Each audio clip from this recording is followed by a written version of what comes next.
السلام علیکم، سیکھو سب کچھ میں خوش آمدید دوستو۔ آج ہم سیکھیں گے کہ ہم کس طرح ٹو لیول سارٹنگ کر سکتے ہیں مائکروسافٹ ایکسل میں۔ آئیے جانتے ہیں اس کو کس طرح کیا جا سکتا ہے۔ تو دوستو، اس وقت ہمارے پاس ایک ڈیٹا ہے جس میں انوائس نمبر، پروڈکٹ، سیلز اور سیلز گراف دیا ہوا ہے۔ ہمیں کیا کرنا ہے کہ پروڈکٹ کے لحاظ سے سارٹنگ کرنی ہے، اور پھر اس کے بعد اگر پروڈکٹ ایک جیسی ہے تو سب سے جو ہائی سیلز ہوگی وہ سب سے اوپر ہونی چاہیے۔ مثلا آپ یہاں دیکھ سکتے ہیں کہ جو مانیٹر ہے وہ 3 بار آ رہا ہے، لیکن اب مانیٹر جب 3 بار سارٹنگ ہوگی تو جو ہائیسٹ سیل ہوگی وہ سب سے اوپر ہونی چاہیے، اور سیل کم ہوگی تو وہ نیچے ہونی چاہیے۔ اس طرح مجھے سارٹنگ کرنی ہے۔ یہ ٹو لیول سارٹنگ ہم کس طرح کر سکتے ہیں؟ سب سے پہلے آپ ڈیٹا کو سلیکٹ کر لیجئے، اور اس کے بعد سارٹ اینڈ فلٹر پر آپ کو آنا ہے، اور یہاں سے آپ سلیکٹ کر لیجئے کسٹم سارٹ کو۔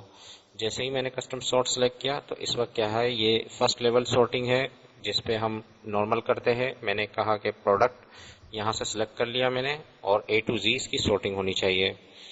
تو اس کے بعد میں ایڈ لیول ایک اور کروا لیتا ہوں۔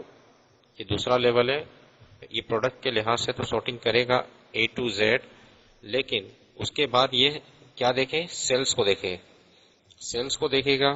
اس کے بعد اسمالسٹ ٹو لارجسٹ اس میں لکھا ہوا ہے، تو میں یہاں کر دیتا ہوں لارجسٹ ٹو اسمالسٹ۔ تو یہ کیا ہے، دوسرے لیول کی سارٹنگ ہو جائے گی کہ جو بڑی رقم ہے وہ بڑی جو سیلز ہوگی وہ اوپر آئے گی، اس سے چھوٹی ہوگی اس سے نیچے آئے گی۔ تو جیسے ہی میں اس کو اوکے کرتا ہوں تو آپ دیکھیں گے کہ اس وقت کیا ہے، سب سے پہلے کیا ہے، کی بورڈ آ گیا، اس کے بعد ایل سی ڈی آ گئی۔ اب ایل سی ڈی میں 3 ایل سی ڈی آ رہی ہے، تو اس نے کیا کیا، جو سب سے بڑی سیلز ہے وہ اوپر آئی، اس سے چھوٹی اس سے نیچے آئی، اور اس سے چھوٹی اس سے نیچے آئی۔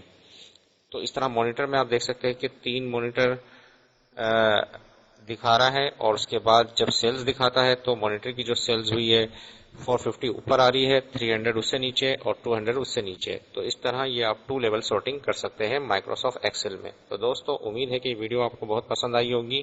لائک اور سبسکرائب کرنا مت بھولے گا دوستو۔ اب میرے چینل کو سبسکرائب ضرور کیجئے تاکہ کوئی بھی نئی ویڈیو آئے تو اس کا نوٹیفیکیشن آپ کو مل جائے۔ Thanks for watching. اللہ حافظ۔